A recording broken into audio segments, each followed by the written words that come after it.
Pegue a sua Bíblia agora, por favor. Abra comigo no livro do profeta Isaías, no capítulo de número 6. Mas se trocar, vai melhorar ou vai piorar? Então tá bom. Está acabando. Eu não... Nem som tem, voltou. Deixa eu pedir o pessoal para abrir um pouquinho o monitor aqui para mim. Está bem baixinho aqui, se puder abrir. Isso. Glória a Deus nas alturas. Não, mas está luxo aqui agora, hein? Agora tem risco de eu pregar 3 horas. Obrigado pela empolgação da querida irmã ali. Sempre um alento perceber que alguém está com a gente. Capítulo 6 do livro do profeta Isaías. Eu quero falar sobre o chamado de Isaías. Quero falar sobre um chamado de poder, sobre um chamado de fogo. Meu Deus. Eu achei que quando eu falasse fogo, alguém ia se manifestar. Vou tentar de novo. Sobre um chamado de poder, um chamado de fogo. O texto é muito conhecido, afinal estou pregando aos carismáticos, né? Então, pressupõe-se que o texto seja muito conhecido. Mas vamos ler alguns versículos. Está escrito em que morreu o rei Uzias. Eu via o Senhor assentado sobre um alto e sublime trono, e o seu séquito enchia o templo. Os serafins estavam acima dele, cada um tinha 6 asas, com 2 cobriam o rosto, com 2 cobriam os pés, e com 2 voavam. E clamavam uns para os outros, dizendo: Santo, Santo, Santo é o Senhor dos exércitos, toda a terra está cheia da sua glória. E os umbrais das portas se moveram com a voz do que clamava, e a casa se encheu de fumaça. Então disse eu: ai de mim que vou perecendo, porque eu sou um homem de lábios impuros, e habito no meio de um povo de impuros lábios. E os meus olhos viram o Rei, o Senhor dos exércitos. Mas um dos serafins voou para mim, trazendo na mão uma brasa viva, que tirara do altar com uma tenaz. Com ela tocou a minha boca e disse: eis que isso tocou os teus lábios, e a tua iniquidade foi tirada e purificado o teu pecado. Depois disso ouvi a voz do Senhor que dizia: a quem enviarei? E quem há de ir por nós? Então disse eu: eis-me aqui, envia-me a mim. Quantos podem dizer amém esta noite? Nós estamos falando sobre um ministério de 40 anos, e um ministério que, além do caráter da longevidade, o ministério de Isaías também teve uma característica importante, que foi atravessar os reinados de Uzias, Jotão, Acais e Ezequias. O profeta Isaías profetizou nos anos desses reis, profetizou durante o reinado desses reis. Os reis, eles têm o papel de estabelecer a atmosfera. Os profetas, eles reagem à atmosfera. É por isso que você não vai ler na Bíblia que reis reinaram em anos de profetas. Profetas profetizam no reinado dos reis. Tem diferença? Muita diferença. Significa que, se a Bíblia dissesse que, por exemplo, Isaías, que os reis Acais, Uzias, Jotão, Acais, Ezequias, reinaram nos anos do profeta Isaías, isso significaria que o profeta Isaías tem um ponto e os reis orbitaram em torno dele. Mas a Bíblia diz: esse microfone está falhando. A ideia não era que o trocar, porque era a ideia, né? Sério, gente, se a gente puder trocar, aproveitando que ainda estamos no comecinho, podemos trocar? Isso. Mas na hora que o serafim estiver voando, né, a gente para trocar o microfone, não vai ser bom. Vamos enquanto o serafim ainda está no chão ainda, não bateu as asas, né? Aí dá para a gente parar, fazer correção técnica, né? Mas eu vou continuar aqui enquanto a gente está chegando com outro microfone. Olha, tem um tempo ali que apareceu para mim de 1 hora e 53 minutos. Se o senhor olhar lá para trás, o senhor vai ver. Eu não tenho nada a ver com isso. O pessoal botou 1 hora e 53 minutos. Se eu fosse uma pessoa irresponsável, eu me seguiria por ali. Mas eu vou entender que alguém errou e para uma cabeça não rolar, eu não vou usar esse tempo todo. Vamos lá? Não? Vou lá, já chega já. Então, o que importa você entender é que a Bíblia então está falando que os reis se estabelecem, e nós já entendemos inclusive aqui a importância dos reis no cenário bíblico, como eles tinham uma autoridade, um valor entregues por Deus, uma questão geracional. Abre só de novo para mim o monitor, Felipe, está todo fechadinho. Uma questão geracional e, portanto, um poder de estabelecer atmosferas. Muitas vezes na Bíblia você vai ver essa expressão nos anos dos reis, porque sobre eles está essa gestão. Você, por exemplo, o pastor citou aqui sobre Jeroboão, e a Bíblia fala, Jeroboão que fez pecar a Israel. Então, do rei emana muito do ambiente que a nação vai viver. Pergunte para mim, e o profeta? O profeta, ele reage a esse ambiente proposto pelo rei. Então, todas as vezes que Deus está levantando profetas, como eu creio que Deus está levantando hoje aqui, o Senhor levanta esses profetas com uma medida reativa ao ambiente que os reis estão estabelecendo.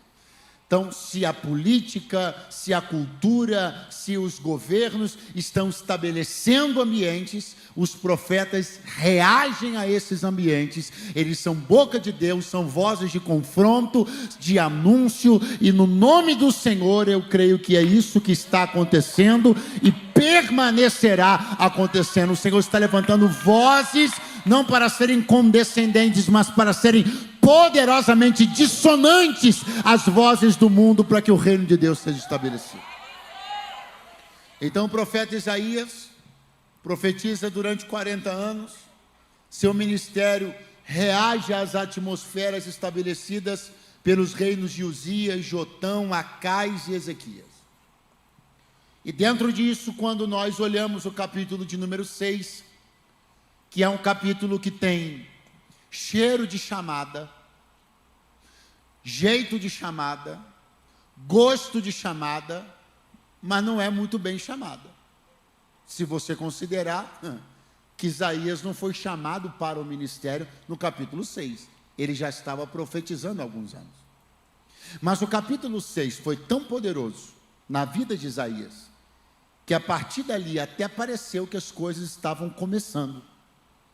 Existem avivamentos que são tão contundentes, que são tão poderosos, que não significa que antes disso não tenhamos vivido nada. Nós até vivíamos alguma coisa antes disso, mas é que o que começa a acontecer dali por diante é tão maior, tão mais contundente, tão mais poderoso, que parece até que começou ali. Eu quero declarar uma palavra, se alguém puder levantar a mão, eu quero declarar uma palavra. Eu não quero desprezar o que você viveu até essa conferência do Espírito Santo 2025, não quero dizer que está começando hoje, não quero desprezar tudo que você trabalhou, tudo que você labutou, tudo que você chorou, tudo que você entregou, todo o trabalho que você fez. Não que os 5 capítulos anteriores da sua vida não tenham valido nada, mas é que vai ser tão poderoso que Deus vai fazer, aleluia, no 6º capítulo, que é a conferência 2025 do Carisma, para essa casa e para todos que estão aqui envolvidos, que vai começar um tempo tão novo, tão maior, tão mais poderoso, de tão maiores liberações, que você vai parecer até que começou agora, aleluia. Avivamento é frescor.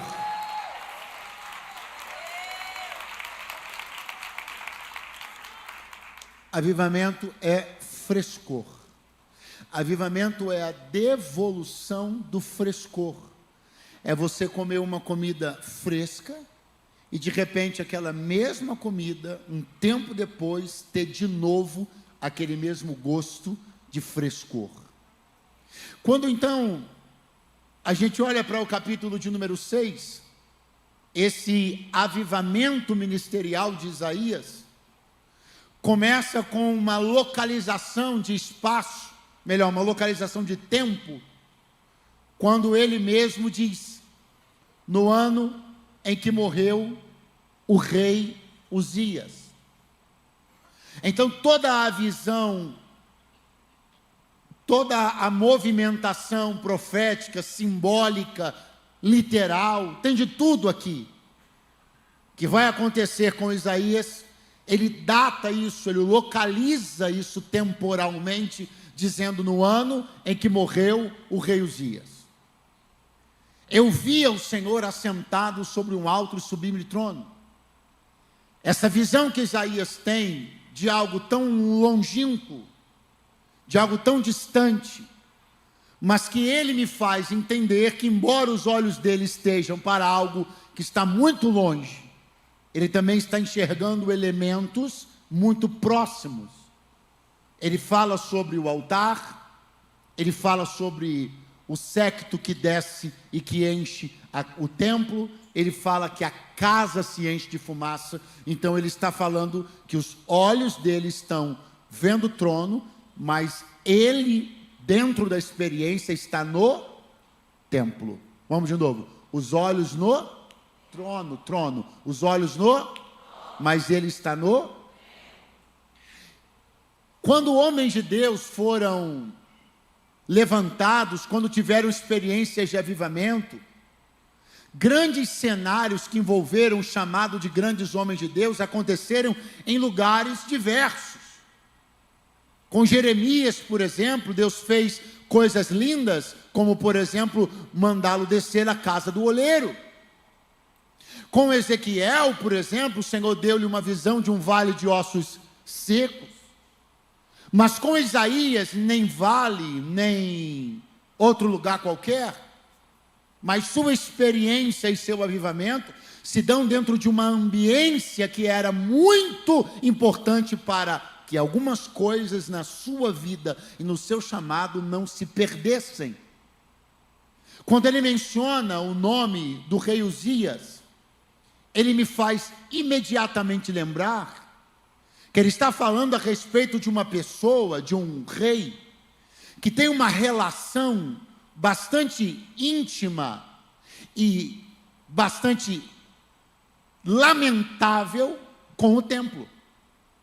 Porque foi o rei Uzias que, segundo a história bíblica, tomou uma iniciativa terrível, uma ideia terrível, de entrar no templo, na casa do Senhor, e tomar inadvertidamente mão do incensário, pensando que poderia manuseá-lo, tomando ou usurpando uma função sacerdotal que não lhe cabia como rei. Quando Uzias está dentro do templo com o incensário na mão, entram os sacerdotes. Ele então se levanta contra os sacerdotes, se aborrece contra os sacerdotes, e a Bíblia diz que sai uma lepra na testa do rei Uzias. Quando sai uma lepra na testa do rei Uzias, ele então passará a partir daquele dia, seus próximos dias, recluso, não podendo interagir com as pessoas, tendo que ter alguém no comando no seu lugar, e seus dias terminarão terríveis e esquecidos, a ponto de nem mesmo no sepulcro dos seus pais ele poder ser sepultado. Toda essa história de um rei que age de uma maneira imoral, antiética, uma maneira leviana para com o templo e para com os elementos do templo. Esse rei que tem uma relação próxima com Isaías, alguns chegam a pensar, a dizer, considerar que pudessem ser tio e sobrinho, de toda maneira. O que eu estou percebendo é que o Senhor está muito interessado em fazer com que Isaías não perca algumas perspectivas que são importantes. O Senhor começa a mostrar para ele realidades acontecendo dentro do templo, realidades que falam sobre santidade, sobre ética, sobre temor, sobre tremor, sobre um altar que está com as suas brasas em funcionamento, sobre a ordem do templo, sobre a correção das coisas no templo, justamente no ministério do homem que tinha como uma referência política o rei que levou tudo isso de uma maneira completamente equivocada. O que eu quero que você entenda na noite desse dia é que eu compreendo que Deus tem um desejo ao desenvolver tudo isso na vida de Isaías, como desenvolveu. O desejo é dizer para Isaías: alguém entrou, alguém agiu errado, alguém colocou a mão no que não deveria, alguém foi punido com isso, mas minha casa continua em ordem, o fogo continua no lugar certo, a minha fumaça ainda enche a minha casa, o meu séquito ainda enche a minha casa. Não existe a presença de ninguém que tenha desejado fazer nenhuma bagunça na minha casa, que torne a minha casa bagunçada. Eu ainda opero a partir daqui, ainda levanto ministérios a partir daqui. O fogo que eu uso ainda é do altar daqui. A entrada de Uzias nesse espaço não comprometeu esse espaço, comprometeu ele. Quando Isaías levanta os olhos, ele vê ao Senhor assentado sobre um alto e sublime trono. É claro que Isaías sabia que Deus não era menino, que Deus não era anjo, que Deus não era subalterno. É claro que ele sabia que servia a um Deus onipresente, onipotente, onisciente.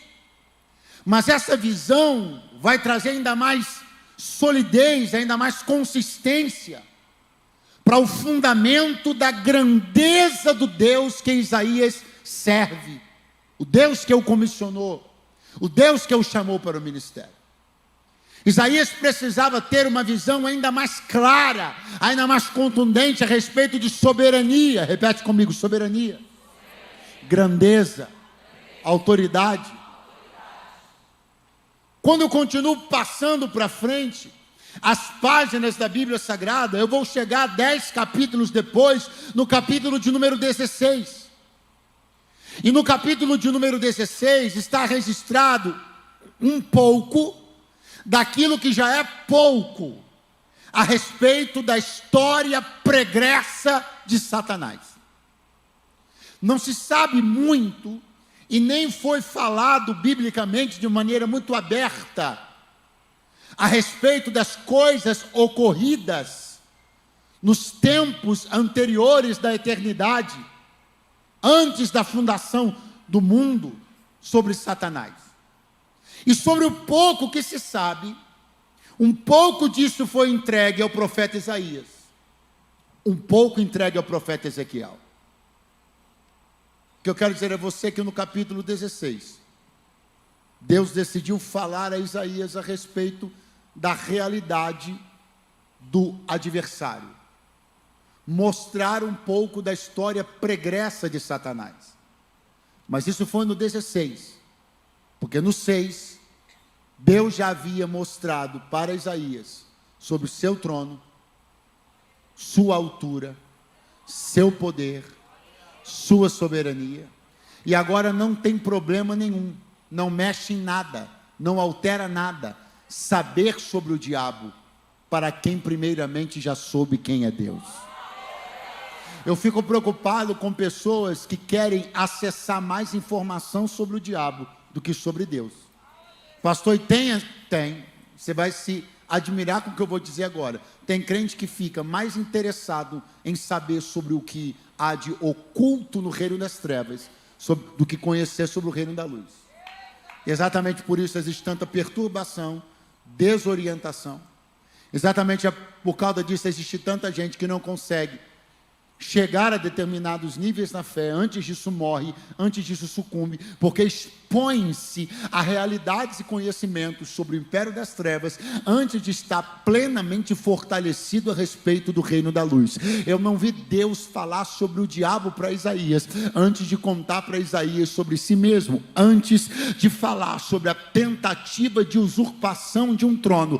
Deus falou sobre o quão alto esse trono era, e depois que a gente descobre a altura do trono de Deus, todo e qualquer outro trono já não nos impressiona mais. Oh, por favor, levante a mão mais alto que você puder, porque você terá tanta consciência, terá tanta consistência a respeito do Deus que você serve, que a realidade ou a revelação ou a exposição a respeito de nada sobre a estrutura das trevas, o império das trevas, os laços do maligno, as tentativas do diabo não vão me impressionar. Pastor, eu fiquei sabendo que 11 mil se levantaram. Tudo bem, o que importa é que primeiro você fique sabendo que o Salmo 91 diz que desses 11 mil, 1000 vão cair do teu lado e 10 mil vão cair da tua direita. Oh, glória. Pastor, eu estou desesperado porque fiquei sabendo que foi armado um laço de morte contra mim. Se você primeiro tivesse ficado sabendo que a Deus pertence o livramento dos laços de morte, você não estava preocupado. Pastor, fiquei sabendo que fizeram uma obra, falaram do sapo, falaram da rã, falaram de um montão de coisa, eu estou desesperado. Você devia ter ficado sabendo antes que para isso o Filho do Homem se manifestou, para desfazer as obras do diabo. Quem sabe quem é Deus não teme o diabo. Quem conhece as milícias celestiais não teme os exércitos dos demônios. Oh, eu tenho uma palavra de Deus para esse povo reunido aqui essa noite: mais conhecimento sobre o trono de Deus, mais conhecimento sobre o poder de Deus, mais conhecimento sobre a unção de Deus, e tu não temerás a nada nem a ninguém.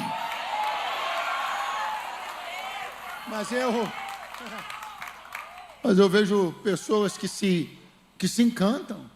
É um encantamento estranho, mórbido, um encantamento esquisito, e se aprofundam e querem saber e querem conhecer sobre estruturas do império das trevas e hierarquias. E se você perguntar para ele o nome dos 12 apóstolos, ele não sabe, mas o que tem nome de capeta que ele conhece é um negócio impressionante. Tem uns crentes que você fala assim: irmão, não precisa falar os 12 não, fala só os 3 que estavam mais perto de Jesus. Não sei, mas fala o nome de umas entidades, ele conhece um monte. Mas não é porque serviu no passado, não. É porque tem um deslumbre, tem um encantamento de ficar conhecendo essas coisas. Conhece tudo, sabe de tudo, o nome de tudo. E isso está minando fé, minando certeza, minando convicção. Aí quando essas estruturas se anunciam, quando elas se levantam, aí eu mingo, aí eu fico com medo, eu fico acovardado, porque não tenho conhecimento prévio sobre quem é aquele que luta comigo. Aí eu estou como Geazi, assustado com os exércitos sírios, mas quando tem Eliseu, maior é o que está conosco do que levante a sua mão, eu libero sobre a tua vida uma palavra, uma certeza profunda, com raízes profundas na tua alma, acerca de quem é o Deus que tu serve, e depois disso não importará ninguém que se anuncie tendo se levantado contra ti, nem contra os teus. O ano em que morreu o rei Uzias, eu via o Senhor assentado sobre um alto sublime trono. No capítulo 6, ele me disse quem era ele. No capítulo 16, ele me disse quem era o diabo. E aí já não me importava saber quem era o inimigo, quando eu já tinha ficado sabendo quem estava do meu lado. Eu via o Senhor sobre um alto e sublime trono. E havia movimentações estranhas, sobrenaturais, proféticas. Serafins voavam acima dele. Esses serafins tinham 6 asas. Com 2 cobriam os pés, com 2 cobriam o rosto, com 2 voavam. Isaías está dizendo uma coisa que no primeiro momento parece um pouco estranha.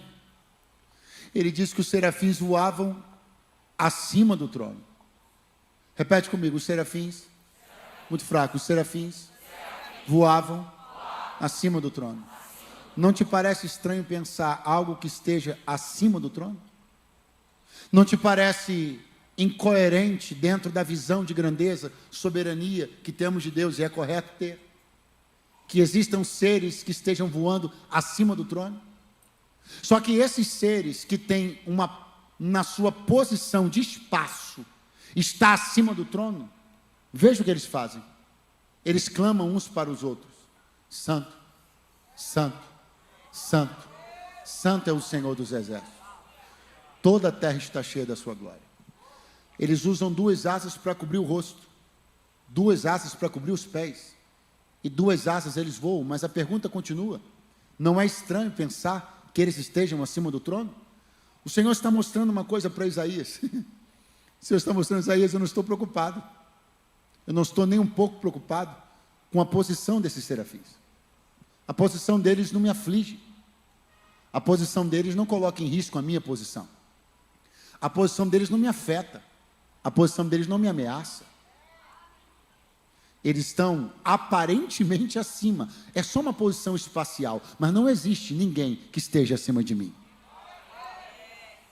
Às vezes a gente pensa que está fazendo a coisa certa, é devotado, é submisso, é crente.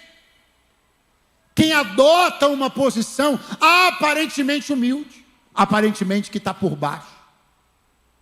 Está por baixo, mas nunca disse santo. Santo é o Senhor. Se faz de piegas, se faz de miserável, tem fala de coitado, de humilde, mas não tem coragem de dizer santo, santo, santo é o Senhor dos exércitos. Enquanto isso, você julga alguém que parece ser arrogante, que parece ser isso, só porque está numa posição elevada, mas da boca dele não sai outra coisa senão santo, santo, santo, santo é o Senhor dos exércitos. Então não é só a posição que a pessoa está, é o cântico que está na boca dela. Você acha que alguém é muito santo, porque está numa posiçãozinha sempre de coitadinho, mas eu não consigo ouvir um coro de santo, santo é o Senhor dos exércitos. É só uma fala piegas, é só uma aparência de piedade, enquanto talvez alguém que você critique pelo jeito de andar, pelo jeito de vestir, e que parece que está numa posição elevada, não fala outra coisa senão santo, santo, santo é o Senhor. Mais do que posições de espaço, mais do que uma aparente humildade, mais do que uma aparente piedade, o que o Senhor espera de nós é um coração contrito, um espírito quebrantado e uma boca que esteja sempre pronta a dizer: santo é o Senhor dos exércitos. Agora eu quero convidar você a entender, a ser ministrado por essa visão tal qual Isaías foi. Porque os serafins têm 6 asas. Recapitula comigo, diga 6 asas. Aí Isaías diz: olha, o que eu vi foi o seguinte, eles tinham 6, mas 2 eles voavam, 2 eles cobriam o rosto, 2 eles cobriam os pés. Quando a gente olha os pássaros voando, a gente os vê voando alto, a gente os vê, algum deles voando rápido, e para tudo isso eles só precisam de quantas asas? Quantas? 2. Você imagina o que eles fariam com 6? Se você vê um pássaro, uma águia, por exemplo, voando alto, voando rápido, e ela só tem, pensa o que ela faria com 6. Um pássaro com 6 asas teria, obviamente, mais velocidade, mais capacidade de ir alto. A visão de Isaías é uma visão que ministra, ensina. Aquilo que ele está enxergando nos serafins é uma conduta. O que Deus está ministrando a ele e ministrando a nós acerca desta visão é sobre uma conduta, é sobre uma escolha e é sobre renúncia. Pastor, mas os serafins só diziam: santo, santo, santo é o Senhor dos exércitos. Isso é o que saía da boca deles. Mas o testemunho que eles davam, para quem via, pregava tanto quanto o que saía da boca deles. E o que eles pregavam com o seu testemunho? Nós temos 6 asas, poderíamos voar mais alto, poderíamos voar mais rápido, mas vamos usar 1/3 das asas que temos para voar e 2/3 para adorar. Isso é uma ministração sobre a capacidade que o adorador tem de se retrair, a capacidade que o adorador precisa ter de sucumbir, abdicar até da sua capacidade de ser rápido, de voar alto, para consagrar isso em devoção a quem ele sabe que é maior.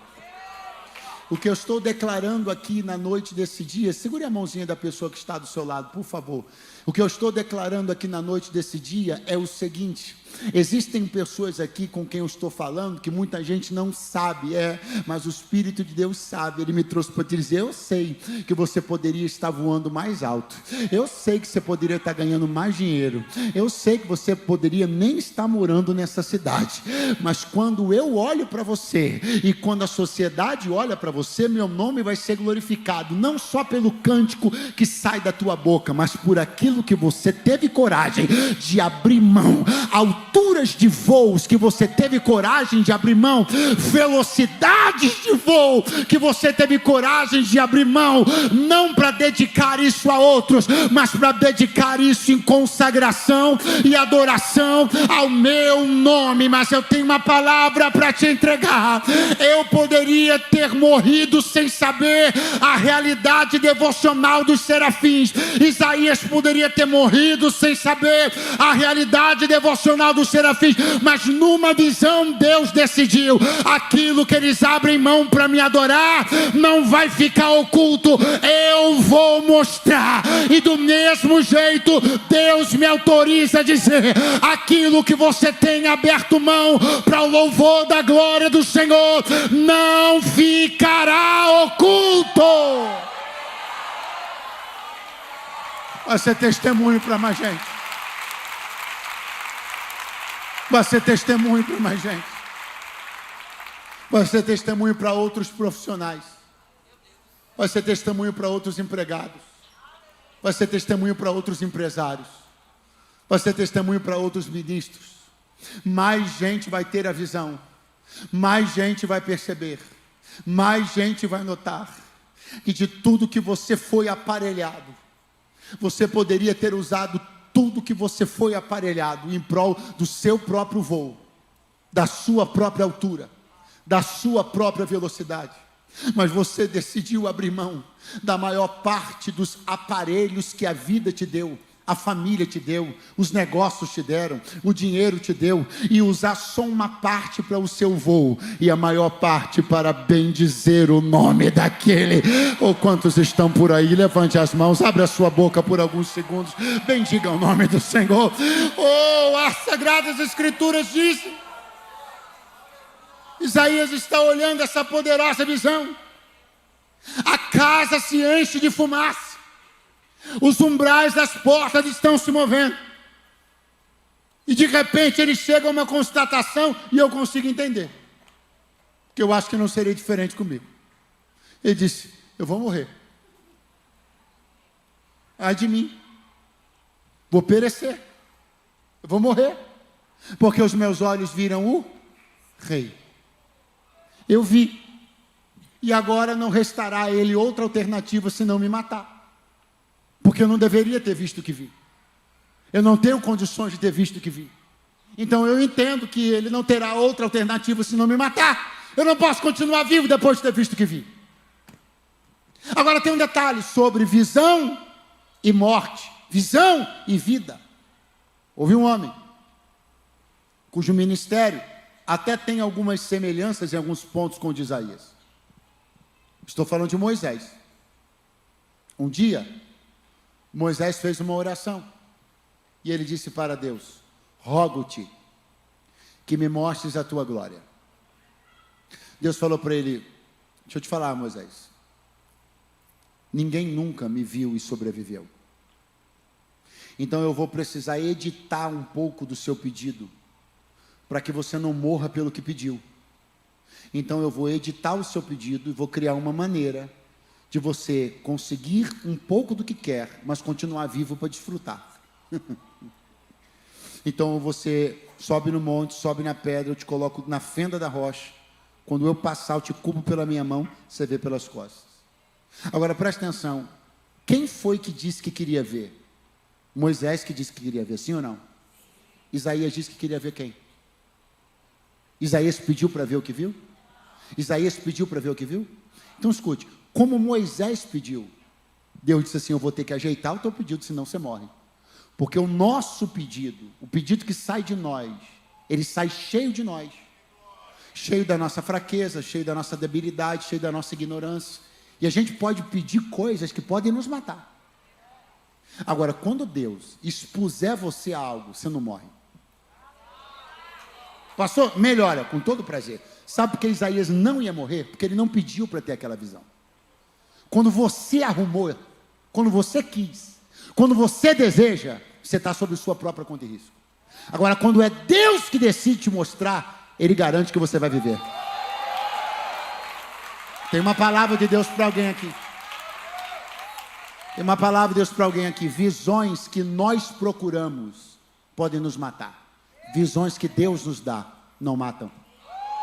Vou tentar de novo. Visões que nós procuramos podem nos matar. Visões que Deus nos dá não nos matam. Deus me trouxe para dizer, não só não vai te matar, como não vai te fazer perder casamento, não vai te fazer perder família, estou precisando de alguém aqui, meu querido, solta esse som um cadinho mais para a gente, dá uma soltadinha nele, está muito limitado, se puder soltar um cadinho mais, aleluia. O que eu quero dizer aqui essa noite é o seguinte, alguém está pensando que pelo que viu vai morrer. Se você viu porque quis, porque procurou, porque investigou, porque foi curioso, talvez até o negócio esquente. Mas se você viu, porque Deus em sua soberania decidiu te mostrar, Ele me trouxe para te dizer, eu vou arrumar o que tem que arrumar, vou corrigir o que tem que corrigir, vou fazer o que tem que fazer, mas morrer você não vai morrer, porque quem quis te mostrar isso fui eu, quem quis te expor a isso fui eu, quem quis te introduzir nesse universo fui eu, e eu assumo as visões que eu dou aos meus profetas. Eu compreendo, Isaías, que você esteja assustado pelo que viu. Só que você não considerou, que você não pediu para ver. Deus te mostrou porque quis. E Ele não seria cruel a ponto de te mostrar uma coisa que você não pediu para ver e te matar por causa disso. Ele não te mostraria uma coisa que você não pediu para ver e te faria perder o teu casamento por causa disso. Ele não te mostraria uma coisa que você não pediu para ver e te puniria depois por algo que você nem pediu. Se Ele deu a visão, Ele dará também a sustentação. Eu vou morrer, porque eu vi o rei, no meio daquela ideia de que não seria possível sobreviver após uma visão daquela magnitude, de repente ele começa a enxergar uma outra coisa, que resolveria tudo e ele ainda não sabia. Um serafim vem voando na direção dele. Ele diz assim, voou para mim, voou na minha direção. E ele veio trazendo uma brasa, que ele tirou do altar, com uma tenaz. Ele se aproximou de mim, tocou os meus lábios e disse, tu foste purificado agora. Agora, me permita lembrar a você uma coisa. Serafins são, por definição, seres que ardem em fogo. Então tem uma coisa aqui que me pareceu desnecessária. Porque se o serafim já arde em fogo, por que o serafim pegou mais fogo? Porque se ele já tem fogo em si, por que ele não foi até Isaías e colocou o dedo dele na boca de Isaías? Porque o dedo dele é? Por que ele não espalmou a mão na boca de Isaías? Afinal a mão dele é? Por que ele não encostou a cabeça na boca de Isaías? Afinal a cabeça dele é? Por que a composição do fogo do serafim parecia, por mais incrível que pareça, não servir para aquilo que Isaías precisava. Porque Deus não usou o fogo da composição daquele ser angelical. Porque Deus fez questão, e essa é uma palavra de ordem para esse momento dessa ministração. Deus fez questão.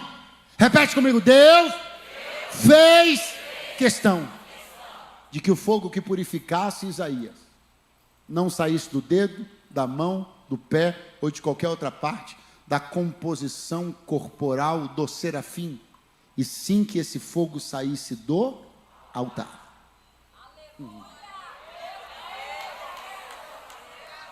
O que é isso senão Deus ordenando os trabalhos de uma maneira tão zelosa e tão ética, que só não entende, não aprende quem não quer.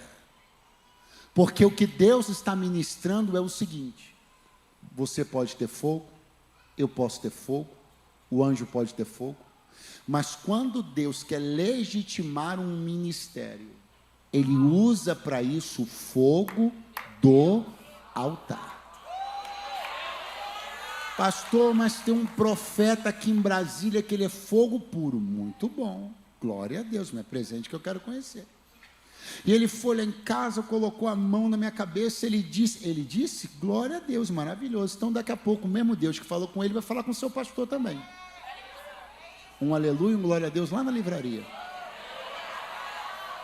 Não, pastor, mas não precisa não, o negócio pegou fogo lá em casa. Não, é você que não está entendendo.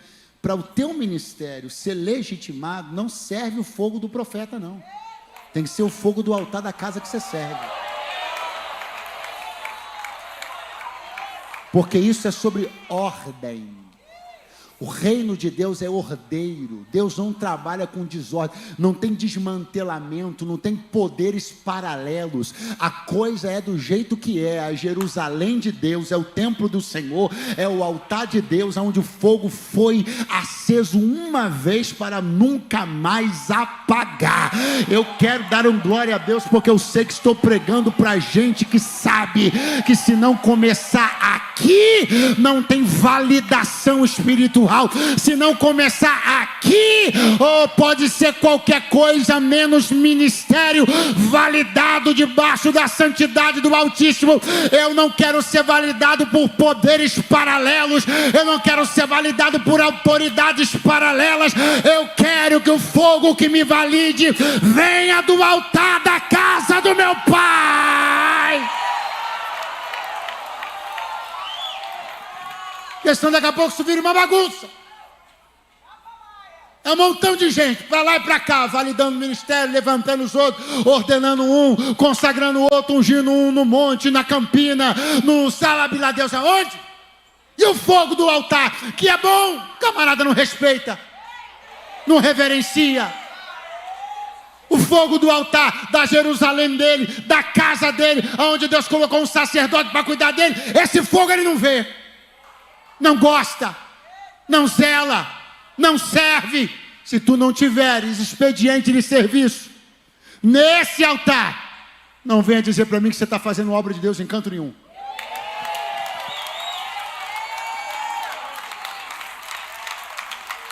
Tem ordem. O serafim era de fogo. Deus falou, não. Mesmo você sendo de fogo, passa no altar do fogo que eu acendi uma vez lá no deserto, pega fogo de lá e unge a boca do meu profeta. Porque senão, depois vão dizer por aí que foi serafim que acendeu ele. E eu não quero levantar profeta com fogo de serafim. Eu levanto profeta com fogo de altar.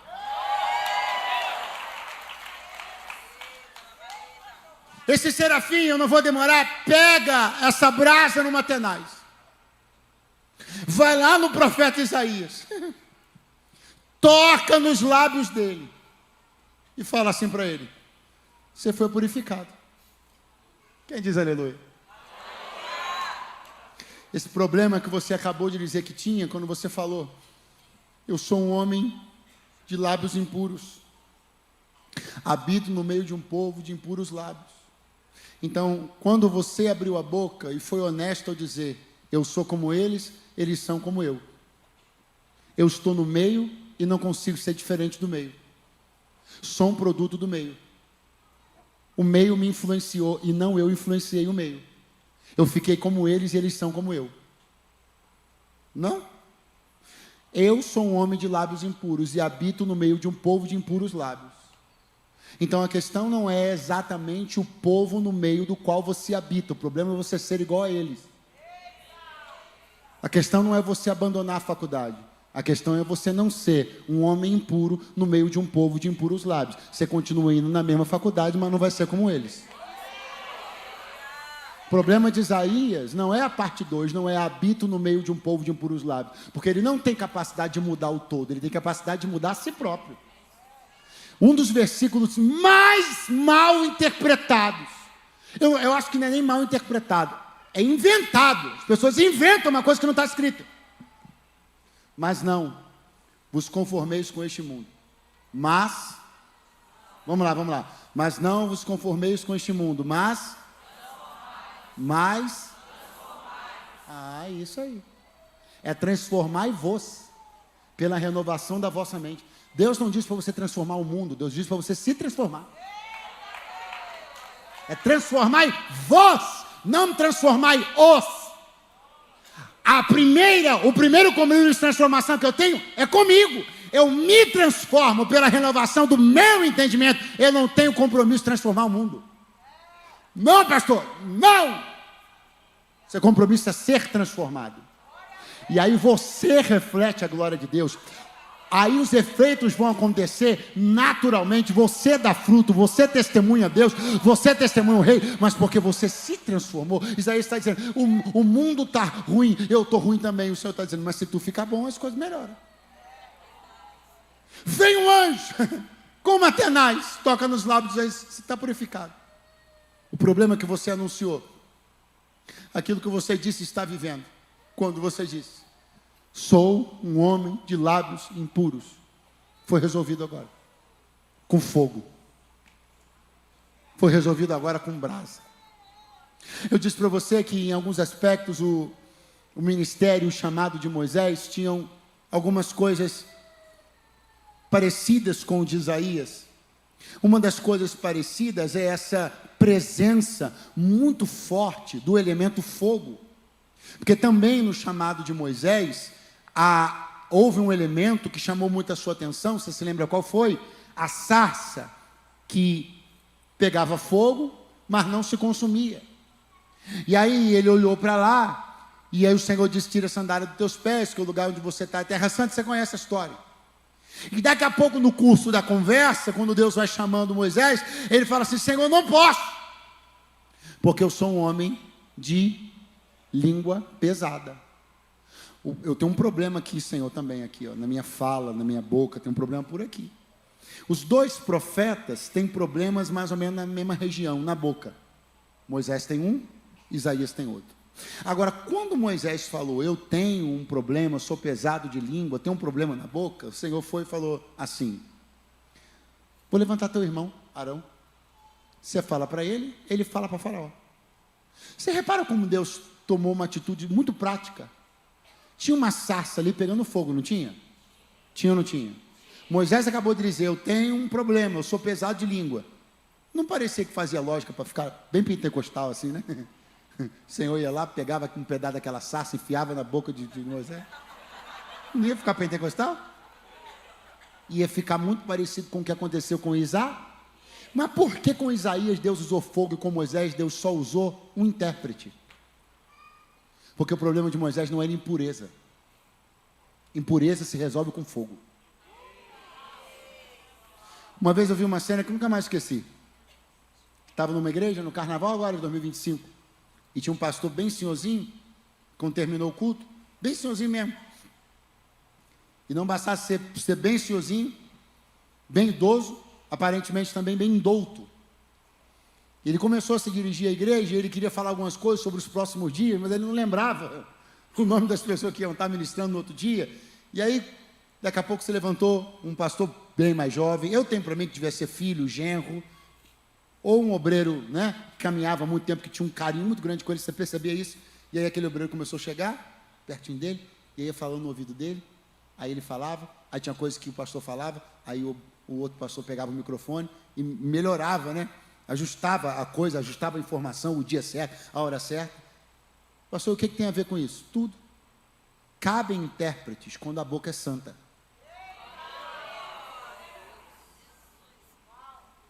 Sabe por que Deus só disse para Moisés: vem Arão, como se levantou o obreiro da história que acabei de contar? Porque o problema nos lábios desse velho pastor não era impureza, era só cansaço. Quando o problema é cansaço, Deus resolve com meios comuns, com meios triviais. Quando o problema é impureza, aí tem que botar fogo na história. Alguém está pensando assim: dá para resolver com uma manobra. Não dá, tem que ser fogo. Certos casos não se resolvem com manobras administrativas. Certos casos não se resolvem com abafas, tem que ter fogo. Certas situações não se resolve cobrindo, encobrindo, maquiando, se resolve com fogo. Impureza na Bíblia é resolvida com fogo. E eu quero declarar no nome de Jesus que o fogo de Deus vai purificar bocas, vai purificar ouvidos, vai purificar corações, vai purificar gente que está nos nossos púlpitos. Nós não vamos ter arranjos, nós vamos ter transformação através do fogo de Deus. Quando Isaías se viu livre daquilo, as palavras do serafim são: toquei nos teus lábios, tu foste purificado. De repente, Isaías ouviu uma voz que fazia uma pergunta, e a pergunta era: a quem enviarei? Quem há de ir por nós? Verso de número 8. Depois disso, ouvi a voz do Senhor que dizia. Repete comigo: ouvi a voz do Senhor que dizia. Isaías não disse assim: depois disso, Deus falou comigo. Ele não disse: depois disso, Deus me perguntou a quem enviarei. Ele disse: depois disso, eu ouvi a voz do Senhor que dizia. Eu vou dar uma forma assim bem clara para você entender. É como se Isaías estivesse dizendo: o áudio vazou. Porque Deus não estava falando com ele. Se Deus estivesse falando direta e pessoalmente com ele, ele teria escrito: então Deus falou comigo. Então ouvi a voz do Senhor que me perguntava.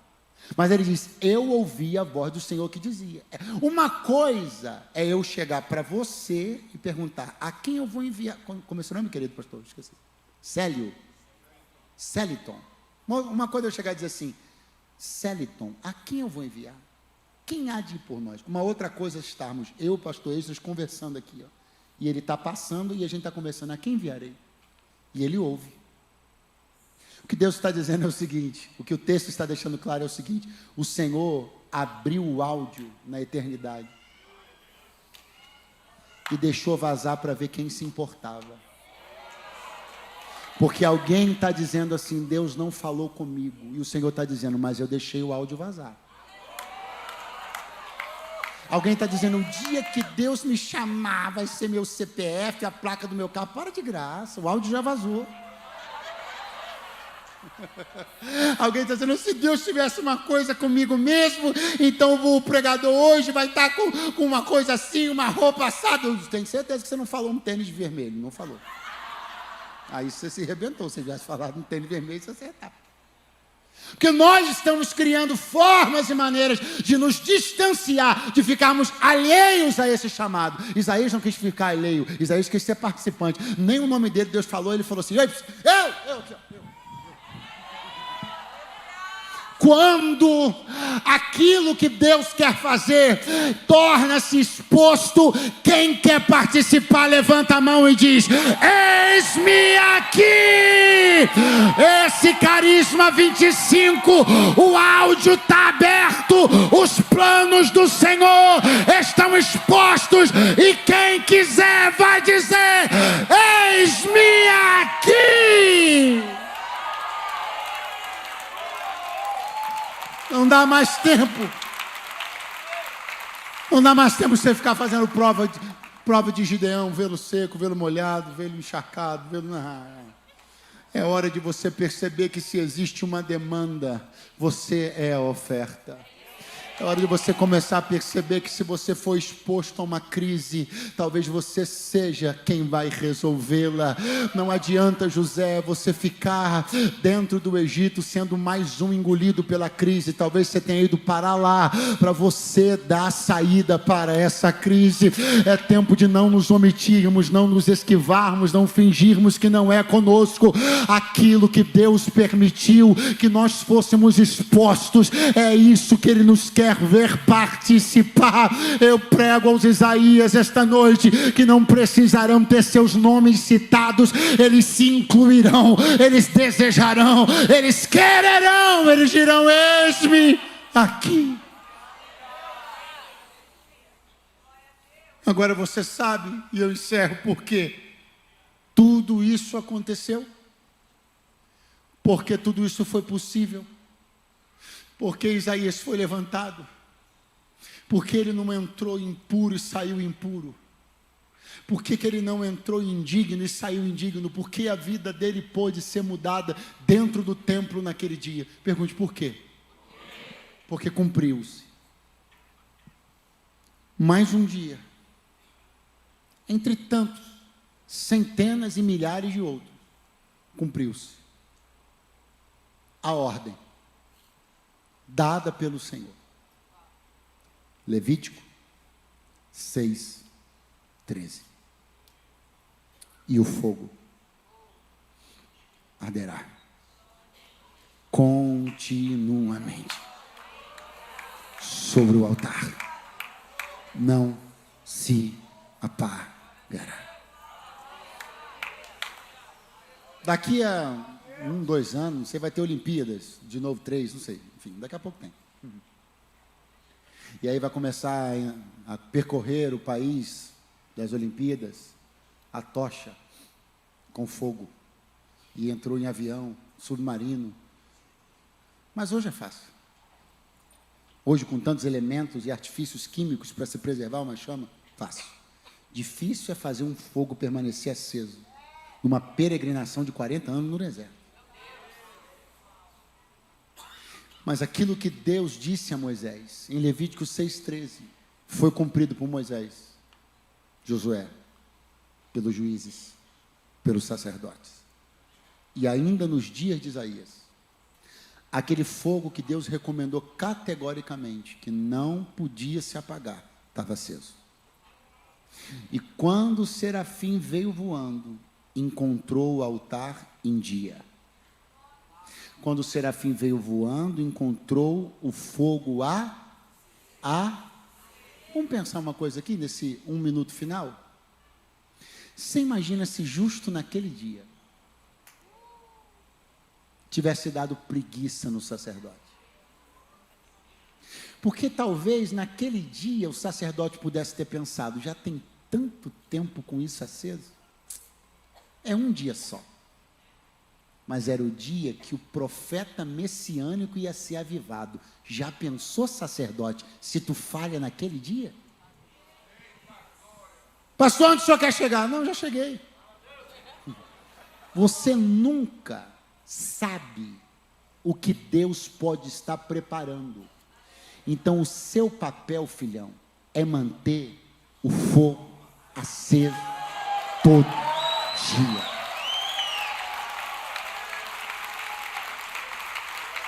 Não fique preguiçoso um dia.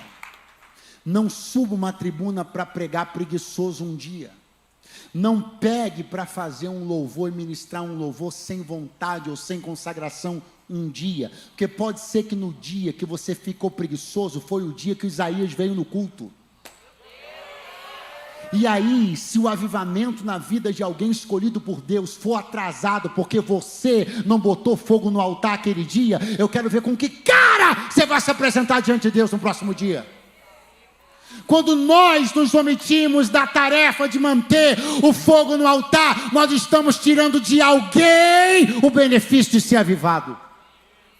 Pastor, mas Deus não precisa de mim, mas Deus, mas pode ser que ele vá ser avivado 3 dias depois, 4 dias depois, em 3 dias ou 4 dias de atraso num avivamento, porque eu não coloquei fogo no altar no dia que Isaías veio no culto. 3, 4 dias, uma palavra que alguém não recebeu, é alguém que vai descer sepultura sem conhecer o rei. Os efeitos são incalculáveis. É por isso que Deus foi categórico dizer: o fogo arderá continuamente sobre o altar, não se apagará. É na segunda, é na terça, é na quarta, é na quinta, é na sexta, é no sábado, é no domingo, e na segunda, e feriado prolongado, todo dia, toda hora. Eu não sei o que Deus pode estar querendo fazer. O que eu sei é que Ele me chamou para deixar o altar com fogo em dia todo santo dia. Aleluia.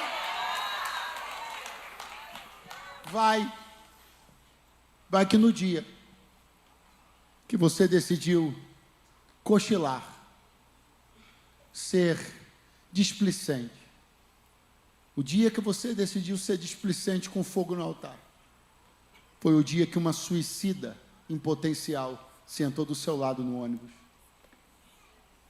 O dia que você não se preocupou com fogo no seu altar, foi o dia que um missionário, querendo desistir do ministério, passou pelo seu caminho e não tinha uma brasa na tua alma para acender de novo o fogo no coração de um missionário. Não tinha uma palavra de vida na tua boca para tirar um suicida do caminho da morte. Porque um dia você foi preguiçoso, pensando que era só mais um dia. Foi mais um dia para você que selou a eternidade para alguém. É por isso que eu quero encerrar essa noite, junto com você, debaixo de um santo compromisso, que arda o fogo continuamente sobre o altar, sem se apagar, debaixo da chuva, debaixo de vendavais, debaixo de crises existenciais, debaixo de desertos emocionais, debaixo de escassez financeira, debaixo de problema não tem outra alternativa. Eu tenho um compromisso primário todas as manhãs: deixar o altar aceso. E quem me acompanha nisso vai ficando de pé do seu lugar agora, com uma palavra de glória a Deus na boca, com um aleluia, com um santo, santo, santo é o Senhor dos exércitos, com uma expressão de devoção. Oh, bendito seja o nome do eterno Deus.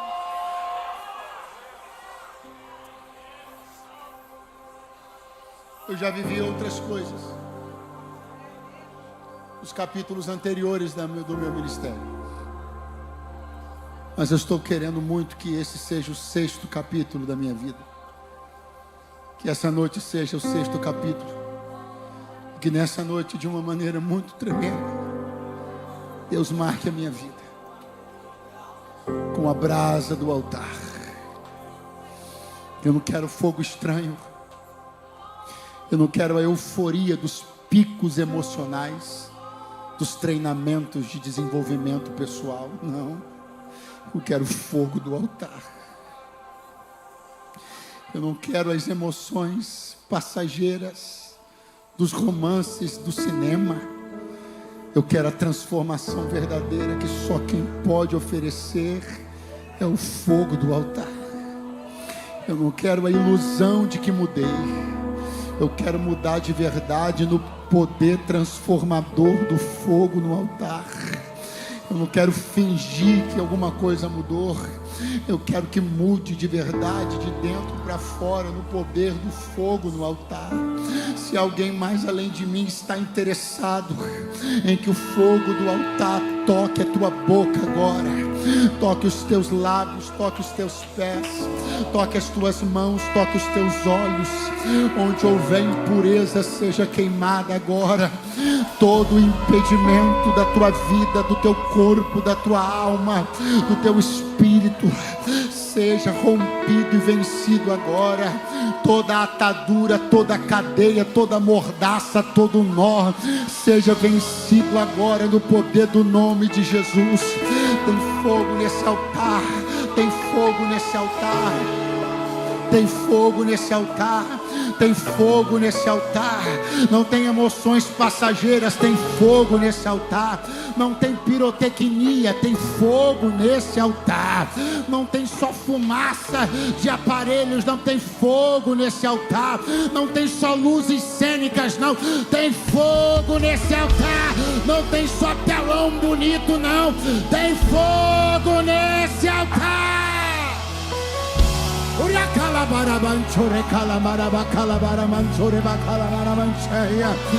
Começa a abrir a tua boca agora e clamar pelo fogo do altar de Deus. Começa a abrir a tua boca agora e clamar pelo fogo do altar de Deus. Fogo que consome a impureza, fogo que consome a impureza. Começa agora a levantar. Levanta profetas, levanta avivalistas, levanta evangelistas, levanta ministros, porque Deus faz dos ventos seus mensageiros e dos seus ministros uma labareda rebacante. Labareda.